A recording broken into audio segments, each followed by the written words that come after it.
செய்தித்தாள்கள் பார்க்கக்கூடிய மிகப்பெரிய பிரச்சனைகள் வந்து அதுபோதை, போதை கலாச்சாரங்கள், சிறுமிகள் பாலியல் பழக்கம், மாணவிகளுக்கு பாலியல் பழக்கம், இந்த மாதிரியான நியூஸ்கள் வந்து நீங்க ஹைலைட் ஆகியே போயிருக்கீங்க. இந்த தேர்தல் வாக்குறுதிக்கு அப்புறமா, இந்த தேர்தலுக்கு அப்புறமா உங்களுடைய முயற்சியில வந்து இந்த மாதிரியான சம்பவங்களுக்கு எப்படி முற்றுப்புள்ளி வைக்கிறதுக்கு என்ன மாதிரி நடவடிக்கை? இல்லை, சில சம்பவங்கள் ஜனநாயக நாட்டில் நடப்பது இயற்கை. ஆனால் அந்த சம்பவங்களுக்கு தொடர் நிகழ்ச்சியாக நடவடிக்கை எடுத்திருக்கிறாரா இல்லையா என்பதுதான் பார்க்க வேண்டும். நடவடிக்கை எடுக்கப்பட்டிருக்கிறது. இந்த நடவடிக்கைக்கு தவறு செய்வதற்கு உரிய தண்டனையே வழங்கப்பட்டுக் கொண்டிருக்கிறது. இதுதான் இன்றைக்கு அரசியலில் அரசு மாண்புமிகு முதலமைச்சர் அவர்கள் உடனடியாக நடவடிக்கை எடுத்திருக்கிறார். அவரை போல துப்பாக்கி சூடு நடந்தது நிருபர்லாம் கேட்கும்போது நீங்க சொல்லிதான் எனக்கு துப்பாக்கி சூடு தூத்துக்குள்ள நடந்தது எனக்கு தெரியும் சொன்னா ஒரு முதலமைச்சர் எப்படி நியாயமா? தம்பி நீங்களே சொல்லுங்க. நீங்க தானே எடப்பாடிக்கு சப்போர்ட் பண்ணிட்டு இருக்கீங்க.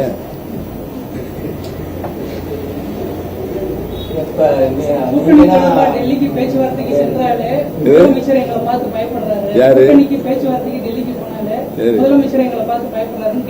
தம்பி? யாரு டிடிவி தினகரனா? அவர் தேர்தல் பிரச்சாரத்தின் போது என்ன சொன்னார் நல்லா தெரியுமா? எடப்பாடி பழனிசாமி தமிழகத்தினுடைய முதலமைச்சராக ஏற்றுக்கொண்டால் நான் தூக்கப்பட்டு சாவேன் என்று சொன்னார். நடந்திருக்குதா?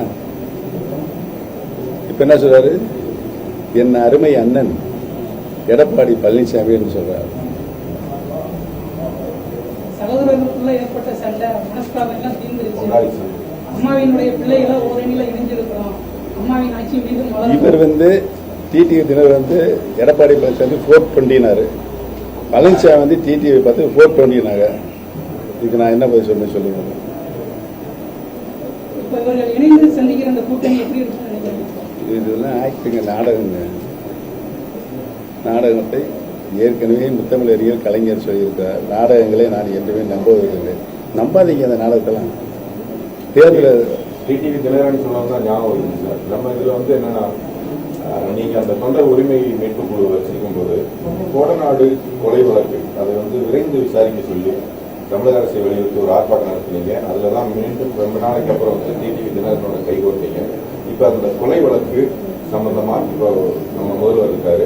அதை எந்த மாதிரி வலியுறுத்துறீங்க? அதோட ரெஃப்ளெக்ஷன் என்ன மாதிரியான? நான் ஆரம்பத்திலிருந்தே சொல்லியிருக்கின்றேன் இருக்கிறேன்.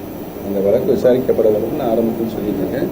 உறுதியாக தளபதி அவர்கள் இந்த நடவடிக்கை எடுப்பார் என்பதை தெரிவித்துள்ளேன். கொலை வழக்கு இந்த தேர்தலில் எதிரொலிக்குமா? அதெல்லாம் மக்களுடைய கையில் இருக்கு, அவங்களுடைய இதயங்கள் இருக்கு. யார் அதை செய்தார் என்பது நாட்டு மக்களுக்கு நன்றாகவே தெரியும். சந்தேகப்படுறாங்க. யாரை சந்தேகப்படுறாங்க? யார் அப்ப ஆட்சியில் இருந்தது? அந்த சம்பவம் நடக்கும்போது ஆட்சியில் இருந்தவர்கள் ஏன் மின்சாரத்தை துண்டிக்க வேண்டும்? இப்படி பல பிரச்சனை இருக்கு. விசாரணை வளையத்துக்குள் இருக்கிறது. நாளுக்கு நாள் வந்து இலவசங்கள் அறிவிச்சதுனால தமிழக அரசுடைய கடன் சுமை வந்து மேலும் மேலும் அதிகரிச்சுட்டு போகுதுன்னு சொல்லியிருக்காங்க. அதிமுக கடன் சுமையை காட்டிலும் இன்னைக்கு திமுக கடன் சுமை வந்து அதிகரிச்சிருக்கு. ஸோ இந்த இலவசங்களை தவிர்த்து மக்களுக்கு நல்ல கல்வி, நல்ல ஒரு மருத்துவம், இந்த மாதிரி ஆண்டு கொண்டிருக்கின்ற மாண்புமிகு தமிழக முதலமைச்சர் திராவிட முன்னேற்ற கழகத்தினுடைய தேர்தல் அறிக்கை இன்னும் அறிவிக்கவில்லை. புரிஞ்சுக்கோங்க. அந்த தேர்தலை அறிவிக்கும் போது ஆண்டு கொண்டிருக்கின்ற முதலமைச்சர் தமிழக அரசினுடைய நிதிநிலை எந்த அளவில் இருக்கிறது, என்னென்ன திட்டங்கள் அறிவித்தால் நம்முடைய நாட்டினுடைய நிதிநிலை அறிக்கை பாதிக்காது என்பதெல்லாம் ஆராய்ந்து அவர் நியாயமான முடிவை எடுப்பார் என்பதுதான் உறுதியானது. அந்த அடிப்படையில் தான் கடந்த 5 ஆண்டு காலம் ஒரு சிறந்த நிர்வாக திறனுள்ள முதலமைச்சர் எந்த திட்டத்தை கொண்டு வருகிறார், எந்த திட்டத்தை செயல்படுத்துகிறார், அந்த திட்டத்தின் மூலமாக தமிழகத்துடைய பொருளாதார வளர்ச்சி அடைவதற்கு என்னென்ன காரணிகள் இருந்து பொருளாதார வளர்ச்சி அடைந்திருக்கிறது. மத்திய ஆண்டு கொண்டிருக்க மத்திய அரசினுடைய பொருளாதார நிலை 8% கீழே தானே இருக்கிறது.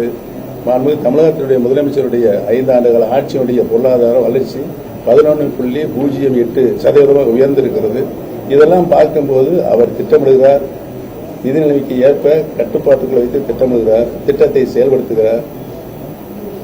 இது நடந்தது. அதாவது வந்து ஒரு கடன் வாங்குகிறோம் என்று சொன்னால் கடனுக்கு அந்த கடனை மூலதன திட்டங்களுக்கு செலவழிக்கும். மூலதன திட்டங்கள் என்று சொன்னால் கிரியேஷன் ஆஃப் அசெட், சொத்துடைய மதிப்பை மூலதனத்தை செலவழிக்கணும். அப்போதே நாட்டுடைய அந்த மூலதனத்தின் மூலமாக வருகின்ற வளர்ச்சி, உற்பத்தி, அதன் மூலமாக வருகின்ற மார்க்கெட்டிங்கு, வியாபாரம், வருமானம், இந்த வருமானத்தின் அடிப்படையில் பொருளாதார வளர்ச்சி நிகழ்கிறது என்பதை தெரிவித்துக்கிறேன்.